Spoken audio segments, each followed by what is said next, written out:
भाई साहब मैं आपको बोल रहा हूँ ये एक इंटरेस्टिंग चैप्टर है।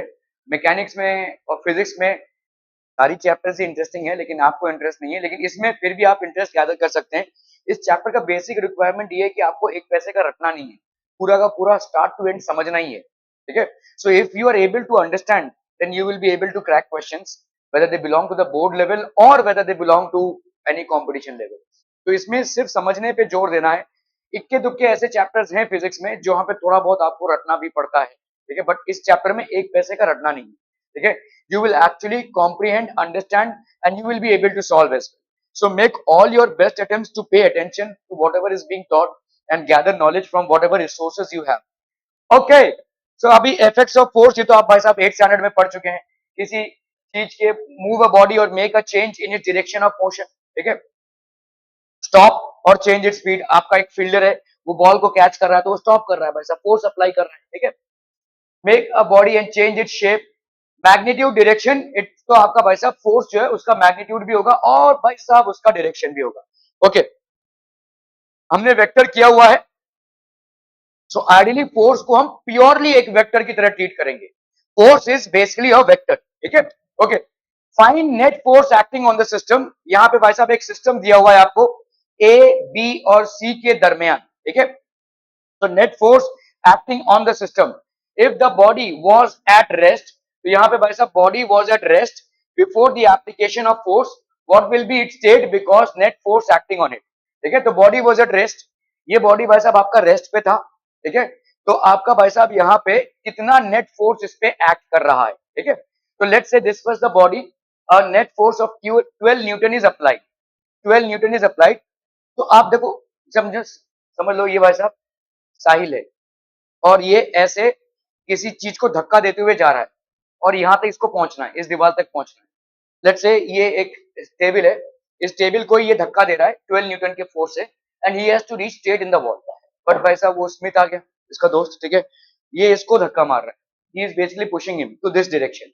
तो will Sahil be able to reach at this point? समझ लो डायरेक्टली ऑपोजिट पॉइंट इसका ये है। ठीक है, जहां पे अगर साहिल अनडिस्टर्बली जाता तो पहुंच जाता, but now will he be able to reach there? No, because he is pushing.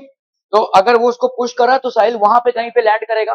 So why has this happened? There is a net effective force, मतलब due to Smith coming in picture and applying a force on Sahil, ठीक है, this force has change both in magnitude as well as direction. तो साहिल भाई साहब जा रहे थे 12 Newton के फोर्स से, स्मिथ ने इनके ऊपर फोर्स लगाया 5 न्यूटन का, तो इनका रिजल्टेंट क्या हो जाएगा? This will be the resultant. ठीक है, आपने वेक्टर सम में triangular law of vector addition में क्या सीखा था भाई साहब? टेल से मुंडी, टेल से मुंडी। ठीक है, टेल से मुंडी एक वेक्टर का, टेल से मुंडी दूसरे वेक्टर का, इसके टेल से इसकी मुंडी हो जाएगी रिजल्टेंट वेक्टर का मैग्नीट्यूड। और ये भाई साहब पाइथागोरस थ्योरम से आप लगा सकते हैं भाई साहब। पाइथागोरस थ्योरम से आपका कितना हो जाएगा? 5 का स्क्वायर प्लस 12 का square that is 25 plus 144 that is 169। इसका अंडर रूट करेंगे तो 13 न्यूटन हो जाएगा इफेक्टिव फोर्स। तो साहिल पे एक्चुअली फोर्स कितने का लग रहा है, या इस टेबल पे फोर्स कितने का लग रहा है? 13 न्यूटन। और इसका डायरेक्शन कैसे आप बताएंगे भाई साहब? तो net force that is applicable is 13 Newton. This is the net force acting on the object. Hence, it starts to move in the direction of the net force. तो इसीलिए ऑब्जेक्ट की लैंडिंग यहाँ पे नहीं होगी। साहिल अगर टेबल को यहाँ तक पहुंचाने की कोशिश करेगा, यहाँ पे नहीं होगी, it will land up somewhere there. ठीक है, because there is an intervening force, the direction has changed. Are we understanding this people? हम जैसे आप वेक्टर में चीजों को अप्लाई करते थे डिस्प्लेसमेंट में, वेलोसिटी में, वैसे ही आप फोर्स के वेक्टर को भी एक वेक्टर की तरह ही ट्रीट करेंगे। Are we clear? क्लियर है भाई साहब? ओके, तो आपके देखो फंडामेंटल फोर्सेस क्या क्या है। ग्रेविटेशनल फोर्स है, ठीक है, ओके चलिए इसको हम बाद में देखेंगे। आपके फंडामेंटल फोर्सेस क्या क्या है, ये आपके भाई साहब अगर आप देखोगे इन सारे फोर्सेस में एक चीज कॉमन है, बता सकता है कोई? कि गाय भैंस की तरह से चिंगम चबाते रहते हैं। हाँ बताइए, ये फोर्सेस में क्या चीज कॉमन है? Anything which is noticeable in these forces? हाँ, अट्रैक्शन, ओके, और क्या बोल सकते हैं? हाँ, चलिए अट्रैक्शन हो या रिपल्शन हो, चलिए उन्होंने बोला अट्रैक्शन, आपने बोला रिपल्शन, चलिए रिपल्शन का भी स्कोप है। अगर इस मैग्नेट के सामने हमको दूसरा मैग्नेट ले आते तो रिपल्शन होगा। ठीक है, मुद्दा क्या है कि ये किस टाइप का फोर्स है? सारे ऐसे फोर्सेस को अपन ने एक साथ क्यों रिप्रेजेंट किया है? Why have we represented these forces together? एक चीज जो मुद्दा जो कॉमन है, थोड़ा सोचना चालू कीजिए ना भाई साहब। पिक्चर विक्चर लगा के रंग बिरंगा हम दिखा रहे हैं आपको, कम से कम आपके बोरिंग बुक से तो ये प्रेजेंटेशन थोड़ा सा अच्छा है ना, तो थोड़ा इसको भी एलिवेट कीजिए। नेचुरल फोर्स, क्या क्या? रियल फोर्स, नेचुरल फोर्स और कुछ? रियल फोर्स, नेचुरल फोर्स और इसके सिवा कुछ? अगर इसको मैं खींच के थप्पड़ मार दूं तो किस टाइप का फोर्स होगा? हाँ, कॉन्टैक्ट फोर्स होगा, है ना? He will feel the pain, he will feel the pain because there is a contact that will happen between my hands and his cheek or wherever he is getting the beating, ठीक है? तो ये contact हो रहा है जिसकी वजह से फोर्स का इंपैक्ट हो रहा है। इन सारे तमाम फोर्सेस का अगर आप देखोगे क्या कांटेक्ट होना जरूरी है? भाई साहब देखो, दो बॉडीज के बीच में जो ग्रेविटेशनल फोर्स होता है, आपने भाई साहब एक एक अगर एक पेन, किसी भी चीज को मैं फेंक रहा हूं, क्या उसका अर्थ के साथ कोई कांटेक्ट है? नहीं है, लेकिन खींचा जा रहा है ना वो, तो विदाउट मतलब ये नॉन कांटेक्ट फोर्स है। दिस इज बेसिकली, तो ग्रेविटेशनल फोर्स आपका क्या हो गया? एक नॉन कांटेक्ट फोर्स हो गया, ठीक है? आपका न्यूक्लियर फोर्स क्या होता है, इसको बारे में आप विस्तारित रूप से एक चैप्टर में पढ़ेंगे 12th स्टैंडर्ड में, एटम्स एंड न्यूक्ली। फिलहाल मैं ये बता दूं कि आपके एटम के अंदर होते हैं भाई साहब ये प्रोटॉन्स और न्यूट्रॉन्स, और इसके आजू बाजू आपके इलेक्ट्रॉन्स भाई साहब घूम रहे हैं, है ना? तो ये जो प्रोटॉन्स और न्यूट्रॉन्स की जमघट है, इनको एक साथ रखने के लिए जो फोर्स लगता है उसको अपन बोलते हैं स्ट्रॉन्ग न्यूक्लियर फोर्स। आप बोलेंगे कि भाई साहब प्रोटॉन और प्रोटॉन तो पॉजिटिव चार्ज है, अगर दोनों को पास लाएंगे तो चिटकेंगे, लेकिन ऐसा नहीं होता है, ठीक है? ऐसा नहीं होता है, ठीक है? दे अगर आपने प्रोटॉन और एक प्रोटॉन को एक फर्मी मीटर के डिस्टेंस, एक फर्मी मीटर मतलब होता है 10⁻⁻15 मीटर, इससे कम डिस्टेंस पे लाया तो ये चिपक जाएंगे, they will basically attract each other, ठीक है? This is something that we will understand later, ठीक है? क्या ये हो गया न्यूक्लियर फोर्स, ये सबसे स्ट्रॉन्ग फोर्स होता है, ठीक है? ये हो गया भाई साहब इलेक्ट्रोमैग्नेटिक फोर्स, आपने भाई साहब इसमें मैग्नेटिज्म क्रिएट किया और ये बेसिकली क्या इन दोनों में कांटेक्ट हो रहा है? नहीं, नहीं हो रहा है। बिना बिना कांटेक्ट हो क्या ये इसको खींचेगा? खींचेगा भाई साहब, या रिपल्स करेगा, जो भी है। एक न्यूक्लियर फोर्स मतलब आपका देखो ये पॉजिटिव चार्जेस हैं और ये इलेक्ट्रॉन है, क्या इन दोनों के बीच में भाई साहब एक फोर्स रहेगा? ऑब्वियसली पॉजिटिव और नेगेटिव के बीच में इलेक्ट्रिक फोर्स रहता है। तो ये सारे जो बॉडीज हैं इनके बीच में कांटेक्ट हो ये जरूरी नहीं है, लेकिन इनके बीच में फोर्स एग्जिस्ट कर रहा है। So without even having contact there is an existence of force between them which can be either repulsive और अट्रैक्टिव, ठीक है? सो इसको अपन भाई साहब क्या बोलेंगे? Non contact forces. यहां पे भाई साहब फोर्सेस का कांटेक्ट में होना कोई जरूरी नहीं है। अगर इस टेबल को मुझे मूव करना है तो मैं तो छू मंतर बोलूं तो मूव होगा क्या? नहीं, I will have to get in touch with the table and apply a force, only then will I notice a movement. Are we clear? ठीक है, तो ये कॉन्टैक्ट फोर्स हो गया ना भाई साहब, ठीक है? जैसे अगर आप देखोगे कॉन्टैक्ट फोर्स के और क्या एग्जांपल्स हो जाएंगे? पुश एक कॉन्टैक्ट फोर्स है, पुल एक कॉन्टैक्ट फोर्स है, व्हाट एल्स? What else? जल्दी जल्दी, पुश और पुल जो आप ऑटोमेटिकली हर चीज में कर रहे हैं, और क्या है? What else? पंचिंग, पंचिंग भी एक टाइप का पुश ही हो गया ना। तो बस वही मार धाड़ की सोच करे भाई। देखो, अरे रुक रुक रुक रुक, मारने जा रही है भाई साहब, मार जोर से। ये देख ये देख, पंचिंग वंचिंग पता नहीं कहां से करके आया तू। ओके, आपका और क्या फोर्स हो जाएगा भाई साहब? जो कॉन्टैक्ट फोर्स में आता है, अरे भाई साहब जब एक बॉडी दूसरे बॉडी के ऊपर मूव कर रही है तो फ्रिक्शन क्रिएट होता है, फ्रिक्शन भी एक कॉन्टैक्ट फोर्स है। अगर दो बॉडीज के बीच में कॉन्टैक्ट नहीं होगा तो फ्रिक्शन भी नहीं होगा, ठीक है? There will be no friction as well. So these are examples of contact forces. हम यहाँ पे जो न्यूटन्स लॉ ऑफ मोशन पढ़ रहे हैं, that is mainly and firmly only on contact forces, ठीक है? यहाँ पे हम भाई साहब नॉन कॉन्टैक्ट फोर्सेस की बातें नहीं कर रहे हैं, हालांकि वहां पे भी अलग अलग तरीके से न्यूटन्स लॉज एप्लीकेबल होते हैं, लेकिन अलग अलग न्यूटन के लॉज, ठीक है? यहाँ पे हम कॉन्टैक्ट फोर्सेस की बात कर रहे हैं, ठीक है, in Newton's laws of motion. Okay, so आपके भाई साहब यहाँ पे प्राइमरली फोर्सेस आपके दो टाइप के हो गए, contact and non contact forces. Non contact forces में क्या क्या आ जाएगा? न्यूक्लियर फोर्स, न्यूक्लियर फोर्स आ जाएगा भाई साहब, और क्या आ जाएगा भाई साहब? ग्रेविटेशनल फोर्स आ जाएगा, ग्रेविटेशनल फोर्स आ जाएगा, और क्या आ जाएगा भाई साहब, electrostatic force. This is basically electrostatic force, जो पॉजिटिव और नेगेटिव चार्जेस के बीच में, या पॉजिटिव और पॉजिटिव चार्जेस के बीच में, या नेगेटिव और नेगेटिव चार्जेस के बीच में होता है। और क्या आ जाएगा भाई साहब, मैग्नेटिक फोर्स। ठीक है, magnetic force. So these are non contact forces. अगर दो बॉडीज ऐसी हैं जिनके बीच में कोई कॉन्टैक्ट नहीं हो रहा है, लेकिन there is certain amount of either attractiveness और repulsiveness felt, then this is due to non contact forces. Now we are talking about contact forces. ठीक है, कॉन्टैक्ट फोर्सेस में दो बॉडीज के बीच में कॉन्टैक्ट होना जरूरी है। ठीक है, ओके। तो ये पहला फोर्स है, ठीक है, जो आपका नॉर्मल फोर्स बोलते हैं हम। नॉर्मल मतलब यहाँ पे नॉर्मल और एबनॉर्मल वाला नहीं, नॉर्मल मतलब जो परपेंडिकुलर होता है। फिजिक्स में नॉर्मल मतलब एक ऐसा लाइन जो सरफेस के परपेंडिकुलर हो। आपने देखो रे लाइट लाइट रे पढ़ा था, उसमें भाई साहब आप जब नॉर्मल ड्रॉ करते हो तो मिरर के सरफेस में जो परपेंडिकुलर होता है उसको अपन बोलते हैं नॉर्मल। ठीक है, तो फिजिक्स में नॉर्मल का मतलब होता है सरफेस पे परपेंडिकुलर। अगर आप खड़े हैं, ठीक है, जैसे समझ लो भाई साहब, इस सेल फोन को मैंने एक सरफेस पे रखा है, टेबल पे रखा है, वो बैलेंस है। नींद आ रही है तो फाट से दे दूंगा भाई साहब। नहीं, बिल्कुल नहीं ना, बहुत बढ़िया। ठीक है, तो यहाँ पे भाई साहब समझ लो, अगर हमने इसको रखा है, इट इज बैलेंस्ड। ठीक है, तो जब मैंने किसी सरफेस पे इसको रखा है, ये बैलेंस्ड क्यों है? समझ लो किसी टेबल के ऊपर रख दिया, ये बैलेंस क्यों है?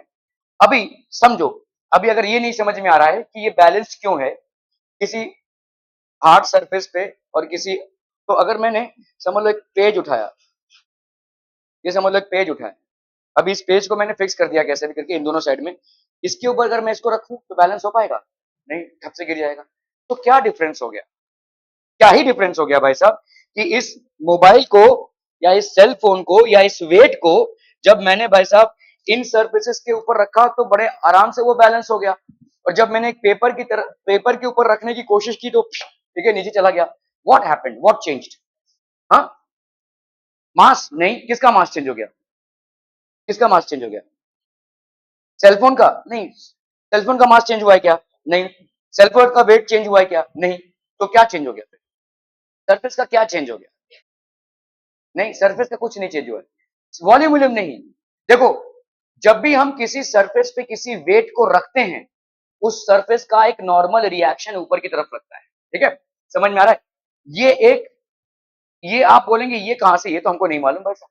ठीक है, सिंपल सा है, आप जब वेइंग मशीन पे खड़े होते हैं तो वो जो रीडिंग आपको दिखाता है वो कैसे दिखा रहा है? क्योंकि वो वेइंग मशीन भी, आप जितना फोर्स उस पर डाल रहे हैं, वेइंग मशीन भी उतना ही फोर्स आपके ऊपर डाल रहा है। This is based on every action has an equal and opposite reaction, जो न्यूटन का थर्ड लॉ है। ठीक है, तो मतलब आपका यहाँ पे एम जी है, let's say wait, M G मतलब समझते हैं mass into acceleration due to gravity, और उसके ही ऑपोजिट में आपका एक लगेगा N, that is normal reaction. इसको कहीं कहीं पे किसी किसी बुक में आर भी लिखते हैं। ठीक है, जब तक भाई साहब ये एम जी और एन बैलेंस्ड होंगे तब तक भाई साहब बात बढ़िया। ठीक है, ये जैसे मैंने टेबल के सरफेस पे रखा या इस पे रखा, तो यहाँ पे सब जगह पे बैलेंस हो रहा है, इसीलिए वो मोबाइल इक्विलिब्रियम में है। जैसे ही आप किसी सॉफ्ट सरफेस जैसे पेपर के ऊपर रख रहे हो, ठीक है, वहां पे क्या हो रहा है भाई साहब, m g is becoming more than N, और इसलिए वैसे वो धस जाता है। ठीक है, m g is becoming more than N. जैसे जैसे आप समझो कि आप रोड पे चल रहे हो, रोड पे दौड़ रहे हो भाई साहब, you can basically do that. ठीक है, रेत पे आप वैसे ही चल लोगे, या वाटर पे भाई साहब आप तो नीचे चले जाओगे। तो इसका मतलब क्या हो गया? इसका मतलब ये हो गया कि आपका जो mg है, that is your weight, is more than the normal reaction that is exerted by the surface on you. आप वाटर के सरफेस पे अगर खड़े होते हैं तो आप डूब जाएंगे, क्योंकि आपका जो वेट है वो तो वही रहेगा, लेकिन वाटर का जो नॉर्मल रिएक्शन है वो आपके वेट को सपोर्ट नहीं कर पा रहा है, and that's the reason you are going down. क्या ये समझ में आ रहा है भाई साहब? तब आपको स्विमिंग की कैपेबिलिटीज चाहिए, आर्किमिडीज प्रिंसिपल चाहिए इन ऑर्डर टू फ्लोट। ठीक है, are we clear clear on this? तो आपका जब भी नॉर्मल रिएक्शन से ये ज्यादा हो जाए then it will go down. तो हमेशा आपका ये नॉर्मल रिएक्शन मतलब समझ में आ रहा है, ये है आपका परपेंडिकुलर कंपोनेंट। कभी भी जब भी आप भाई साहब किसी भी चीज को बैलेंस कर रहे हैं तो उसका किसी सरफेस के ऊपर, तो सरफेस का एक नॉर्मल रिएक्शन लगेगा, that is called the normal component. ठीक है, are we clear? Normal here means perpendicular. ठीक है, और किसी सरफेस को अगर स्टेबल या इक्विलिब्रियम में रहना है तो mg is equal to n का होना पड़ेगा, it has to be there. समझ में आ रहा है? दोनों में भी अगर डिसबैलेंस होगा तो अभी जैसे देखो, आप किसी मग्गे को, मग्गा मतलब समझते हैं ना, ये अपना क्या बोलते हैं उसको, मग्गा मतलब क्या हिंदी, हाँ मग, मग, हाँ मग, ठीक है। तो किसी मग को अगर आप भाई साहब पानी में डुबोने की कोशिश कर रहे हैं, जैसे इसको छोड़ेंगे टप्प से ऊपर जाएगा, ये ऐसा क्यों होता है भाई? चलिए एयर को मारो गोली। अभी मैं आपसे पूछ रहा हूं कि ये होगा क्यों? एयर तो आर्किमिडीज प्रिंसिपल वगैरह में हम चले जाएंगे, but why will this happen? Simple, आप अगर देखोगे तो ये कब हो रहा है, जब आपका नॉर्मल रिएक्शन mg से ज्यादा हो जाए, ठीक है, तो सरफेस ऊपर चला जाएगा, ठीक है। जैसे वो बच्चे लोगों का वो होता है ना, जंपिंग जैक, क्या होता है भाई साहब, वो मेले वेले में लगाते हैं भाई साहब, वो उछलते रहते हैं वो, ठीक है। तो हाँ ट्रैम, क्या ट्रैम कैम क्या बोलते हैं, ठीक है। हमारे बचपन में तो भाई साहब, अच्छा वो सब फीलिंग लेना है तो रेत में जाकर खेलो भाई साहब। तो जय खैर, तो वो जब आप जंप कर रहे हैं, तो वाई इज इट दैट आप यहाँ पे जंप कर रहे हैं तो आप उछल क्यों जा रहे हैं? क्योंकि यहाँ पे आपका जो नॉर्मल रिएक्शन है, इलास्टिसिटी की वजह से आपके वेट से ज्यादा हो रहा है, इसलिए आप उछल रहे हैं बस, ठीक है। That is what is happening. Are we clear on this one people? ठीक है। सो ये होता है आपका नॉर्मल रिएक्शन, ओके। अभी यहाँ पे देखो, जैसे फ्रिक्शन क्या होता है, ठीक है। The resultant is called the contact force. तो आपका भाई साहब ये नॉर्मल हो गया। लेट्स से आप किसी बॉडी को फोर्स अप्लाई कर रहे हैं, फोर्स अप्लाई कर रहे हैं, तो किसी, देखो जैसे समझ लो, ये एक बॉडी है, ये एक टेबल है, इसको मैं भाई साहब शिफ्ट कर रहा हूं, ठीक है। इसको जब मैं शिफ्ट कर रहा हूं तो फोर्स किस तरफ अप्लाई कर रहा हूं? इस तरफ। Is there a force acting upwards? Yes there will be. तो क्या इन दोनों का एक रिजल्टेंट फोर्स होगा? Yes there will be a resultant force, ठीक है। तो contact force is electrodynamic in nature, ठीक है। ये भाई साहब आपका इलेक्ट्रोडायनेमिक होगा। This is something that we are going to understand later. First understand contact force होता क्या है। कॉन्टैक्ट फोर्स मतलब दो बॉडीज के कॉन्टैक्ट की वजह से जो होता हो, और जैसे ही ये होगा नॉर्मल रिएक्शन लगना तय है। जब भी दो बॉडीज कॉन्टैक्ट में आएंगी there will be a normal reaction. इसको दिमाग में बैठा लो, ठीक है। क्योंकि यही चीज आपके, देखो दो टाइप के मोशंस हैं, एक तो जहां पे फ्रिक्शन को डिसरिगार्ड किया जाता है, और दूसरा जहां पे फ्रिक्शन को कंसीडर किया जाता है। जहां पे भी फ्रिक्शन को कंसीडर किया जाता है, वहां पे आपका भाई साहब नॉर्मल रिएक्शन बहुत इंपॉर्टेंट हो जाता है, ठीक है। So these are things that are there. जैसे मैं अगर आपको बोलूं, ये एक, यू नो, समझ लो हमने, ये साहिल भाई साहब हैं, ठीक है, और ये एक ऐसा गोल सा चेंबर है, ठीक है। ये ऐसे चिपक के खड़े हुए हैं ऐसे, ठीक है, दीवार के साथ। समझ में आ रहा है? ये हकीकत है बेसिकली, ठीक है। यहाँ पे फ्लोर है, और लेट से हम इसको घुमा सकते हैं, वी कैन टर्न दिस। इसको हम घुमा रहे हैं, ठीक है। जब जब जब जब घूमना चालू करा है हमने, ठीक है। और आप देखेंगे कि एक पर्टिकुलर वेलोसिटी पे अगर मैं इस फ्लोर को निकाल भी दूं, तो भी साहिल वहां पे ही रहेगा, वो नीचे नहीं गिरेगा, ठीक है। ये क्यों हो रहा होगा भाई साहब, ठीक है। तो ये आप आगे चल के स्टडी करेंगे। So he stuck to it, he is not falling, he is not falling, ठीक है। He stuck to it even when I have removed the floor. ये तभी होगा जब हम इसको बहुत जोर से घुमा रहे होंगे। कोई मैजिक नहीं है, ये फिजिक्स है, ठीक है।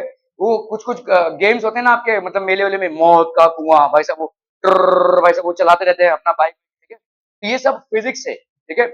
इसमें हो क्या रहा होगा, क्योंकि साहिल जब भाई साहब दीवार से चिपका हुआ है, और उसके ऊपर जब एक फोर्स लग रहा है, तो उसका एक नॉर्मल रिएक्शन भी लग रहा है, सेंट्रीपिटल फोर्स लगेगा उसके ऊपर। कोई भी घूमती हुई चीज पे सेंट्रीपिटल फोर्स लगेगा, तो वो लगेगा उस तरफ। अभी साहिल का वेट तो नीचे की तरफ है, इस तरफ नहीं है। तो आप बोलेंगे नॉर्मल रिएक्शन इस तरफ क्यों आ रहा है? नॉर्मल रिएक्शन इस तरफ इसलिए आ रहा है क्योंकि साहिल वैसा घूम रहा है, तो उस पर एक सेंट्रीपिटल फोर्स लग रही है।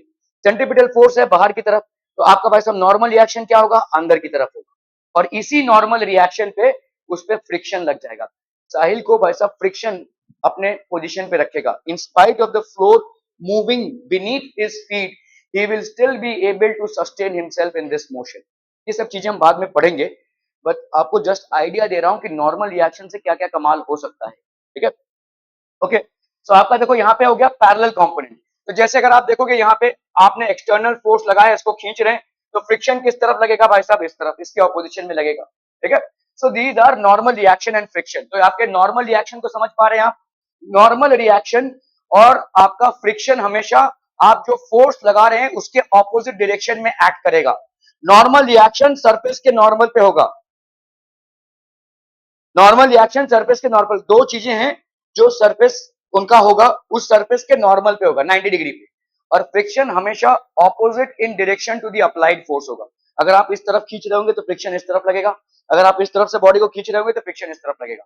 Are we absolutely clear?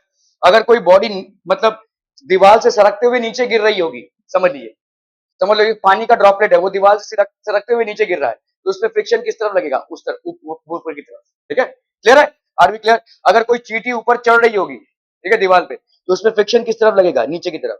Friction will always be acting in an opposite direction to the applied force.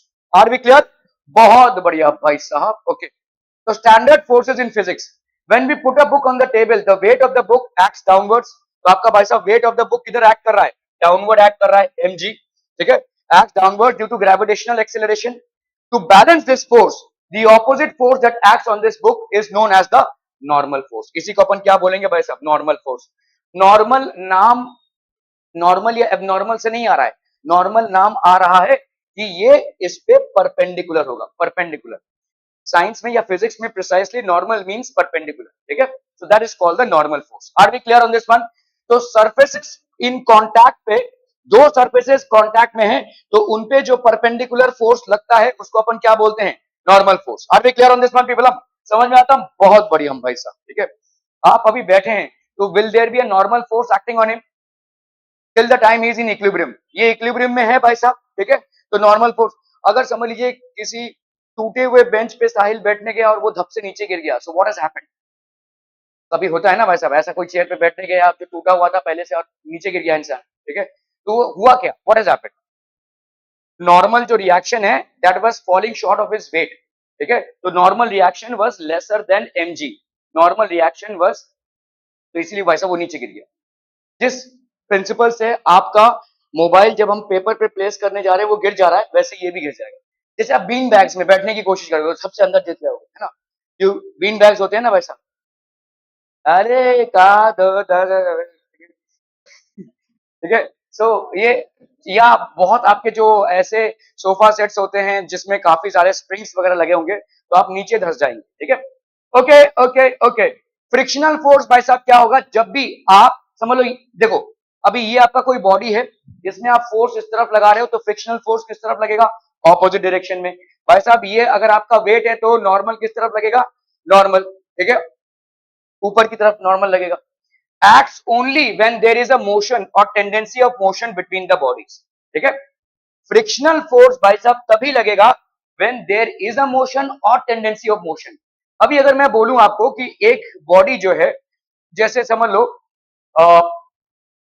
एक ढलान है ऐसी, ठीक है, इंक्लाइन प्लेन है, क्या आपने देखा है ढलान पे ऐसी गाड़ी खड़ी है, लेकिन गाड़ी नीचे लुढ़क तो नहीं रही है, हैंड ब्रेक लगा के रखा है ना, मूवमेंट तो नहीं हो रहा है, लेकिन रोक के कौन रखा है उसको।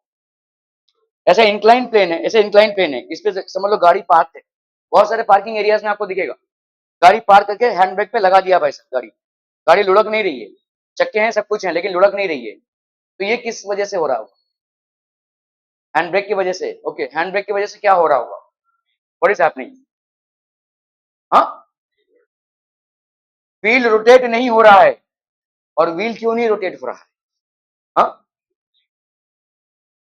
तुम हैंड ब्रेक से व्हील, व्हील से ब्रेक आ गए फिर, तो what is the main thing. देखो हमको यहाँ पे फिजिक्स में ना मशीन से नहीं कोई लेना देना है, हमारा यहाँ पे कॉन्सेप्ट से लेना देना है।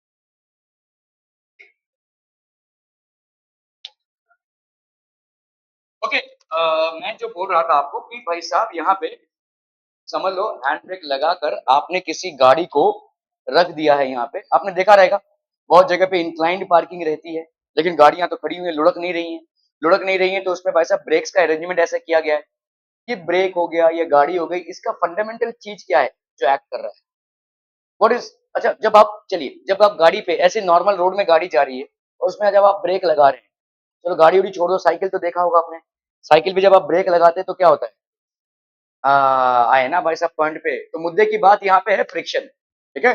The purpose of applying brakes is to create a friction. Friction आपके मोशन को अपोज करेगा। तो अगर कोई गाड़ी इंक्लाइन प्लेन पे खड़ी है, उस पे हैंड ब्रेक लगा के रखा और वो नहीं लुढ़क रही है, तो उसका मतलब हमने efficient amount of friction create कर दिया है। So now it will not roll down in spite of it standing on a, and in spite of it having rolling wheels, in spite of it standing on an inclined plane, still it is not going to roll down because you have created enough friction. क्या friction का concept समझ में आ रहा है? तो friction, तो क्या भी मोशन, और आपका देखिए आपका थॉट प्रोसेस क्या है कि जहां पे मोशन होगा वहां पे फ्रिक्शन होगा, लेकिन क्या यहां पे मोशन हो रहा है? गाड़ी तो खड़ी है, लेकिन क्या फ्रिक्शन है? अरे है ना भाई साहब। फ्रिक्शन नहीं होगा तो कैसे गाड़ी तो लुढ़क जाएगी। तो इसका मतलब ये जरूरी नहीं है कि मोशन हो, मोशन होने की संभावना जहां पे भी होगी फ्रिक्शन एक्ट करेगा, और फ्रिक्शन या तो मोशन को पूरी तरह से रोक देगा या तो स्लो डाउन कर देगा, ठीक है। So that is what is explained here, acts only when there is motion और अ टेंडेंसी ऑफ मोशन। गाड़ी को जब आपने इंक्लाइन प्लेन पे खड़ा किया है, so is there a tendency of motion that you are creating? Yes, क्योंकि अगर आप बिना ब्रेक के उसको छोड़ देंगे वो लुढ़क जाएगी। So there is a tendency of motion, और इसी टेंडेंसी ऑफ मोशन को अपोज करते हुए फ्रिक्शन क्रिएट होता है, ठीक है। तो जहां पे भी मोशन या मोशन की संभावना है, फ्रिक्शन ऑटोमेटिकली काम करेगा। क्लियर है भाई साहब? फ्रिक्शन की जो उत्पत्ति है वो मोशन के अगेंस्ट है। The moment there is an attempt to make a motion, friction will happen. Clear है भाई साहब? Okay okay. So acts when there is motion और a tendency of motion between the bodies, there is a component of contact force that acts at the interface between the two forces in contact। तो आपका देखो भाई साहब यहां पे देखो, ये आपका एक बॉडी है, क्या क्या फोर्सेस हैं? इस बॉडी से सरफेस पे जो फोर्स लग रहा है, ये बॉडी फोर्स एक्सर्ट कर रहा है किस पे? सरफेस पे। देखो बहुत क्लियरली चीजों को समझिए कि बॉडी कौन सा फोर्स लगा रहा है और बॉडी पे कौन सी फोर्स लग रही है, दोनों अलग बातें हैं। तो बॉडी कौन सा फोर्स लगा रहा है? Is m g a force which is exerted by the body? Weight है भाई साहब। So this is a force which is exerted by the body, ठीक है। Normal is what? The force exerted by the surface on the body. ये on the body है, ठीक है। Okay, ये भाई साहब एक्सटर्नल फोर्स जो आप कोई खींच रहा है इस बॉडी को, ठीक है। सो ये एक फोर्स है जो बॉडी पे लग रही है, it is acting on the body. और ये फ्रिक्शनल फोर्स है, this is also a force which is acting on the body. On the body and from the body, समझ में आ रहा है? So from the body we have just one force which is mg in this case, and on the body are these forces which is normal, the force external that has been applied, and the frictional force which is acting on it. Irrespective of whether a body is moving or not, if there is an attempt made for motion or if there is a tendency of motion, it will be acted upon by a frictional force which acts in opposite direction to motion. Are we clear on this one people? समझ में आता? Okay, okay, okay. Tension in a string. अभी भाई साहब tension मतलब ये आपका दिमागी टेंशन नहीं है, ये टेंशन या नॉर्मल, इन सब चीजों के अलग डेफिनेशंस हैं आपके। तो tension is basically a force. देखो टेंशन को समझने के लिए ऐसे समझो कि आपका कोई क्या इस वायर में कोई टेंशन है? ये लुस्त पुस्त है भाई साहब, लटक रहा है, ठीक है। लेकिन आप इसको खींच के टान देंगे तो ये टेंशन आ जाए, ठीक है। जैसे मतलब ये जैसे ये सब वायर्स हैं, देखो ये लटक रहे हैं भाई, ठीक है। कोई भी आपका धागा है, उसको आपने ऐसे लटका दिया है तो इसमें कोई टेंशन नहीं है, ठीक है। लेकिन जैसे आप किसी चीज से उसको पुल कर रहे हैं, तब उसमें एक टॉटनेस डेवलप हो जाता है, वो टाइट हो जाएगा जैसे, तो उसमें टेंशन डेवलप हो जाएगा, ठीक है। सो टेंशन विल बेसिकली, जैसे ये एक रबर बैंड है भाई साहब, ठीक है। अगर ये एक रबर बैंड है तो ये जब तक भाई साहब मैं इसका कुछ यूज नहीं कर रहा हूं तो इसमें कोई टेंशन नहीं है, ये ऐसे ही रिलैक्स है। जैसे मैंने इसको भाई साहब खींच दिया, there will be a tension which will develop, ठीक है।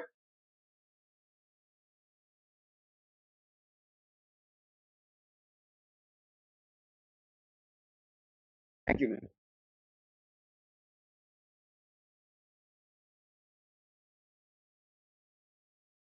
Okay, so when a string or a rope is being pulled from both ends, अभी आपने भाई साहब इस स्ट्रिंग को क्या किया है, इस दीवार में बांध दिया है और इसको आप एक तरफ से खींच रहे हैं, ठीक है।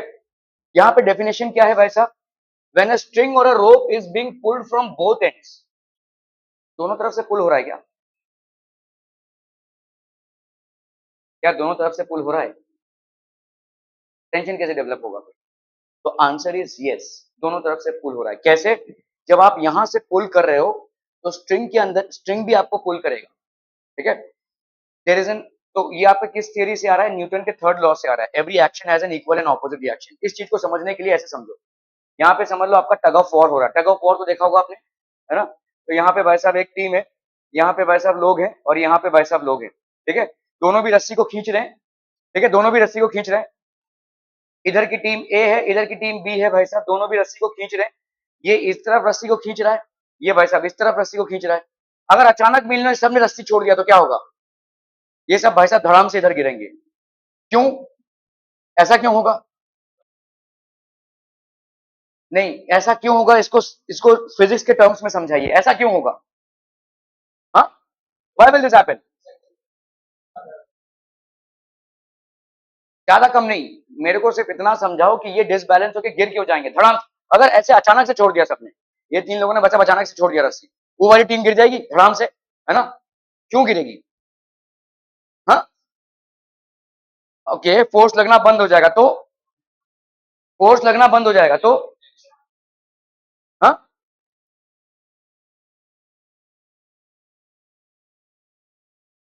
देखो अगर आप every action has an equal and opposite reaction से चलें, तो अभी तक क्या था?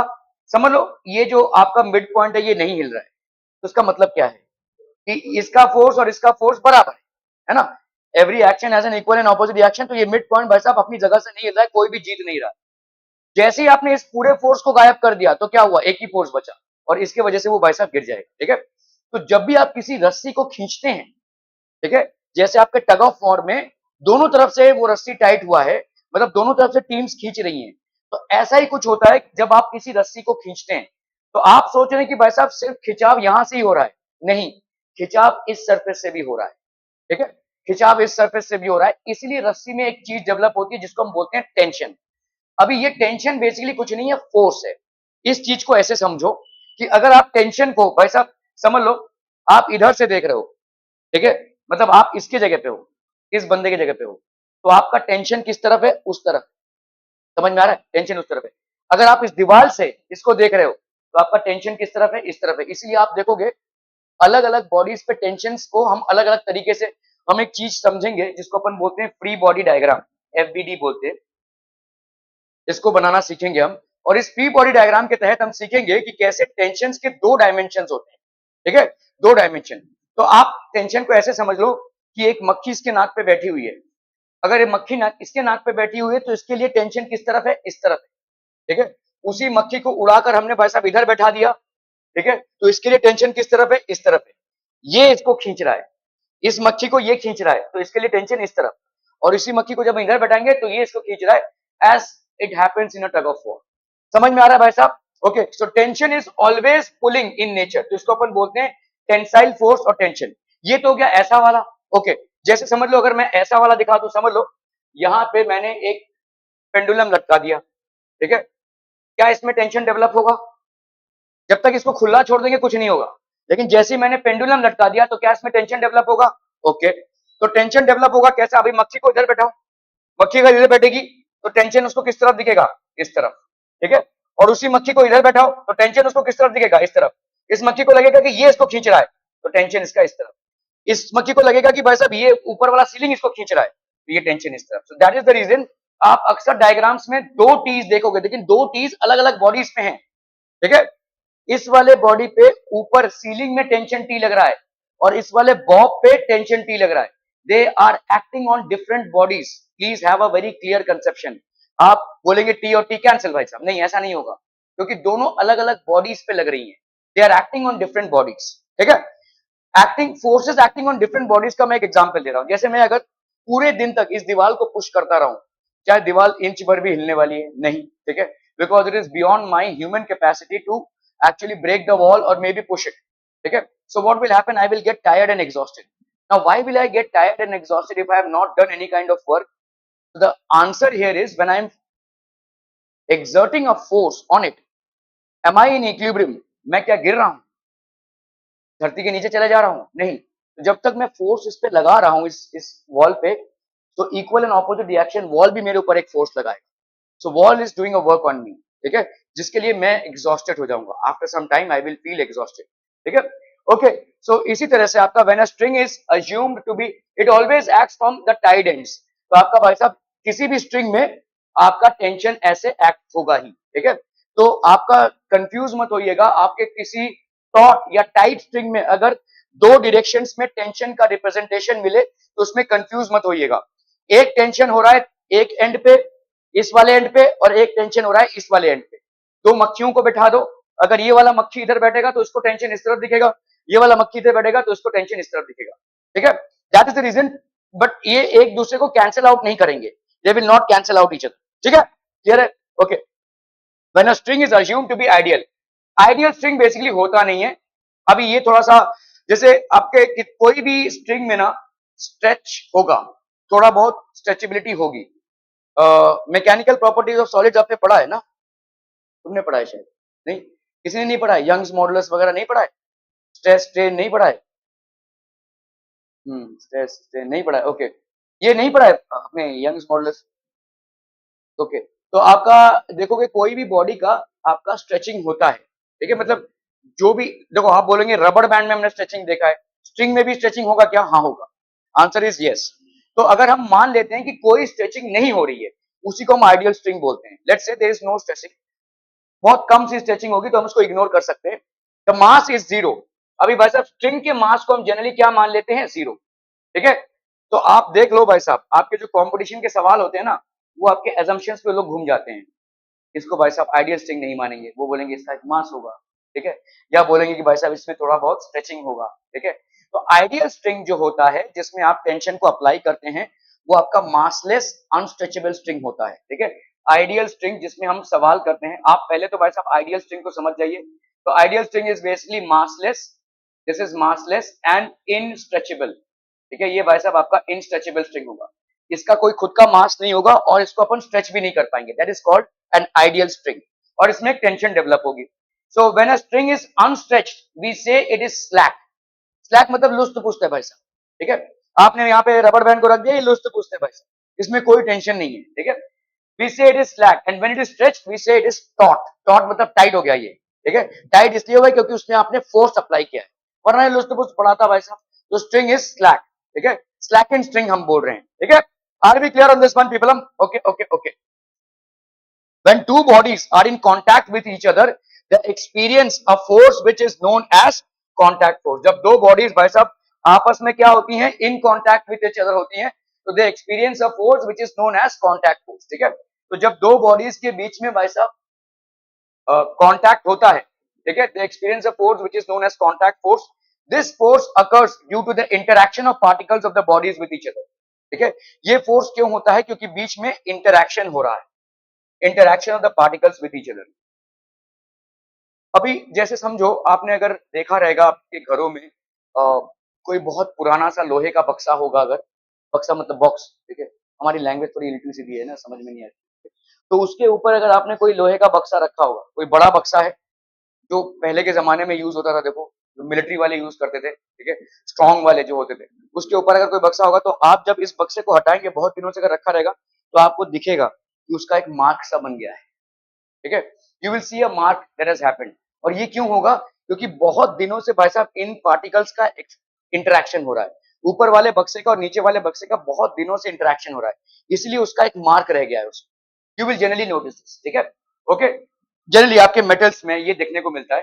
तो ये आपका कॉन्टैक्ट, तो ये बहुत दिनों से आपका क्या हो रहा है? इंटरेक्शन ऑफ पार्टिकल्स हो रहा है। There is an interaction of particles of both the bodies with each other. These force act in random directions that can be resolved into two components.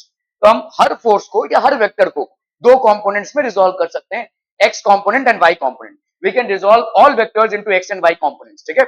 Along the surface of contact and normal to it. तो आपने भाई साहब समझ लो यहाँ पे friction लग रहा है, ठीक है, तो आपने एक को इसमें रिजॉल्व कर दिया, आपने एक को इसमें रिजॉल्व कर दिया। ये जो है आपका नॉर्मल फोर्स हो गया। ये नॉर्मल फोर्स मतलब ये जब भी दो सरफेसेस इन कांटेक्ट में होंगे तो उसके ऊपर एक नॉर्मल फोर्स लगेगा, और ये वाला जो फोर्स होगा ये हो जाएगा आपका फ्रिक्शनल फोर्स, ठीक है। ये मोशन को अपोज करता हुआ फोर्स होगा, और इन दोनों के बीच में आपका होगा कांटेक्ट फोर्स। समझ में आ रहा है ये? देखो असल में क्या होगा अगर मैं इसको असल में होता क्या है, आपको दिख रहा है कि भाई साहब स्मूथ सर्फेसेस है, एक्चुअली सर्फेसेस स्मूथ नहीं होती हैं, ऐसी उबड़ खाबड़ होती है भाई साहब, माइक्रोस्कोप से देखोगे। देखिए एक बॉडी का दूसरे बॉडी के ऊपर ऐसे ही इंटरलॉकिंग होती है। आपको क्या लगता है ये रास्ते में गाड़ियां खड़ी हुई हैं तो ये खड़ी क्यों है? because there is interlocking that has happened between the surface and the tires. तो एक इंटरलॉकिंग हो जाती है।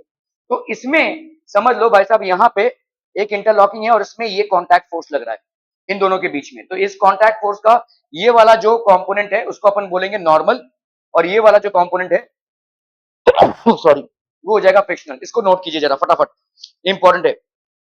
दो सरफेसेस इन कॉन्टैक्ट के बीच में, when two surfaces are in contact, there happens to be a contact force. The component which is perpendicular to the surfaces in contact with each other is known as the normal, and the component which is parallel is known as frictional force.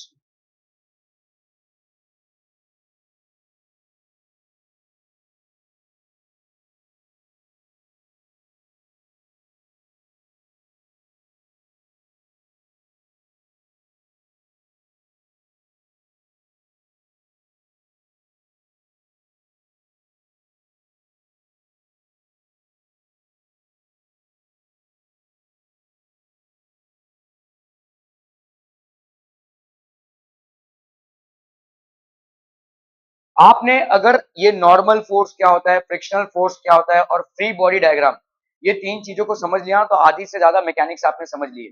आप कोई भी problem को आराम से tackle कर सकते हैं, उसको सॉल्व भी कर सकते हैं। तो पे अटेंशन, ये एक ऐसा चैप्टर है जिसमें आपको समझने का काम ज्यादा करना है। रट्टा फाई यहाँ पे आप नहीं कर सकते, करने भी चाहेंगे तो उसको सॉल्व नहीं कर सकते। ठीक है, okay. These forces are in random directions, भाई साहब रैंडम डायरेक्शंस में होते हैं, that can be resolve into two components along the surface of contact and normal to it. Frictional force and normal reaction are two components of contact force. ये भाई साहब दो components हो जाएंगे किसके, contact forces के। ठीक है, frictional force ये हो गया आपका parallel component, ये हो गया आपका parallel component, और भाई साहब normal reaction ये हो गया आपका perpendicular component। ठीक है, friction is the force that acts tangential to the surface. Tangential मतलब जो छूता हुआ निकलता हो। ये surface है भाई साहब, ये सर्कल है, इसको जो छूता हुआ निकलता है उसको हम बोलते हैं tangent। तो इसी तरह से जो सर्फेसेस हैं उसको जो छूता हुआ निकलता है उसको अपन बोलेंगे टेंजेंशियल। ठीक है, so frictional force is the force that acts tangential to the surface. ये हमेशा भाई साहब टेंजेंशियल होगा सरफेस पे। ठीक है, frictional force will always be tangential to the surface. ठीक है, and normal reaction is the force that acts normal to the surface. ये हमेशा भाई साहब नॉर्मल होगा। ठीक है, क्लियर है। मैं आपको यहाँ पे ऐसे फोर्सेस को दर्शा रहा हूं जिसको आपको रिजॉल्व करना है कंपोनेंट्स में। Only then you will be able to solve these problems. ठीक है, okay. Are we clear on this one people? Let us consider the system.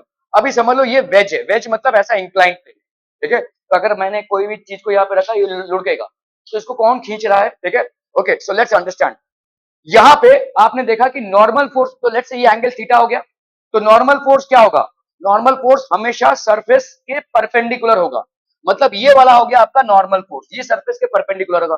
ये भाई साहब जो डब्बा है वो एक इंक्लाइन प्लेन पे रखा हुआ है, तो इन दोनों के बीच में जो एंगल बनाता हुआ 90 डिग्री का होगा वही होगा आपका normal force. Clear? Okay, so this is basically the normal reaction. तो फ्रिक्शन किस पे लगेगा भाई साहब? फ्रिक्शन पैरेलल पे रखेगा। जो सरफेसेस इन कांटेक्ट है उसके पैरेलल भाई साहब होगा आपका फ्रिक्शनल फोर्स। ये हो गया आपका नॉर्मल, और ये हो गया भाई साहब आपका एक्सीलरेशन, ये नीचे जा रहा है इसका फोर्स, मोशन। ठीक है, ओके। तो नॉर्मल रिएक्शन की बात कर रहे हैं हम, सरफेसेस के बीच में नॉर्मल रिएक्शन की बात कर रहे हैं। तो नॉर्मल रिएक्शन हमेशा सरफेसेस पे परपेंडिकुलर होगा। ठीक है, तो ये भाई साहब आपका टेढ़ा सरफेस है, तो भाई साहब नॉर्मल रिएक्शन भी देखो, अगर ऐसा होता तो नॉर्मल रिएक्शन ऐसा होता, लेकिन अभी क्योंकि ये ऐसा हो गया तो नॉर्मल रिएक्शन ऐसा हो गया। अगर समझ लो दो सर्कल्स हैं, दो बॉडीज हैं, तो इसमें भाई साहब नॉर्मल रिएक्शन कैसे ही लगेगा? इन दोनों के बीच में एक टेंजेंट डाल दो और ये परपेंडिकुलर, दोनों में भाई साहब नॉर्मल लगेगा। this will be basically normal and both of them would be passing through the radius. Why? Because radius and tangent are perpendicular to each other. ठीक है, क्लियर है भाई साहब? Are we clear? तो draw the normal reaction for the following cases. आप लोग जा सकते हैं, नहीं पहले जल्दी जल्दी जल्दी फटाफट। Okay, draw the normal reaction for the following cases. इसमें क्या हो जाएगा बोलो? नॉर्मल रिएक्शन विल बी ये परपेंडिकुलर, ये हो गया आपका नॉर्मल रिएक्शन, ये थीटा एंगल से इंक्लाइंड है। इन दोनों सरफेसेस में नॉर्मल रिएक्शन क्या हो जाएगा? It will be acting in this direction. यहां पे बोलो क्या हो जाएगा? हाँ, तो इधर एक नॉर्मल, ठीक है, और भाई साहब इधर एक नॉर्मल। समझ में आ रहा है भाई साहब? तो ये वाला नॉर्मल इसके साथ, ये वाला नॉर्मल, दो नॉर्मल्स लग रहे हैं इसके, तो इन दोनों का एक रिजल्टेंट नॉर्मल ये हो जाएगा। तो लेट्स से ये हो गया आपका N1 और ये हो गया आपका N2, दो सरफेसेस का नॉर्मल लग रहा है। ठीक है, क्लियर है। यहाँ पे सीधा टेंजेंट डालिए, इधर एक नॉर्मल और भाई साहब इधर एक नॉर्मल, टेंजेंट पे रेडियस, ये रेडियस से जाएगा, ठीक है। ओके, व्हाट एल्स पीपल, हम अगर आपका भाई साहब, तो यहाँ पे आपका देखो ये